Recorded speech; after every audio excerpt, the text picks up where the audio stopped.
ভারতীয় জনতা পার্টির প্রদেশ টি সেলের উদ্যোগে চা বাগানের প্রতিনিধিদের নিয়ে সাংগঠনিক বৈঠক হয়।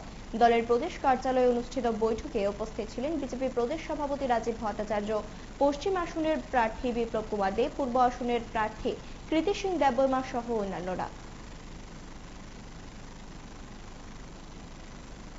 জানি ভারতীয় জনতা পার্টি সরকার 2018-তে পরিবর্তনের পর যখন ক্ষমতায় আসে, এই চা শিল্পকে বিল্ড আপ করার জন্য, এই চা শিল্পকে আরো উন্নত করার লক্ষ্যে আমাদের সরকার বলিষ্ঠ পদক্ষেপ নিয়েছে, যার মধ্যে আমাদের শ্রমিকদের মজুরি বৃদ্ধি করা থেকে শুরু করে শ্রমিকদের বিভিন্ন সুযোগ সুবিধা, আয়ুষ্মান কার্ড, স্বাস্থ্যের জন্য তাদেরকে অগ্রাধিকারের ব্যবস্থা করা এবং তাদের জমির পাট্টা দেওয়া। আমাদের কাছে একটা বড় সামনে একটা চ্যালেঞ্জ ছিল যে চা বাগানের শ্রমিকদের কোন রকম পাট্টা ছিল না, সেটা আমাদের রাজ্য সরকার দেওয়ার চেষ্টা প্রয়াস করেছেন এবং তাদেরকে সর্বাধিক যত সহযোগিতা করা যায় সেটা আমাদের সরকার করেছে।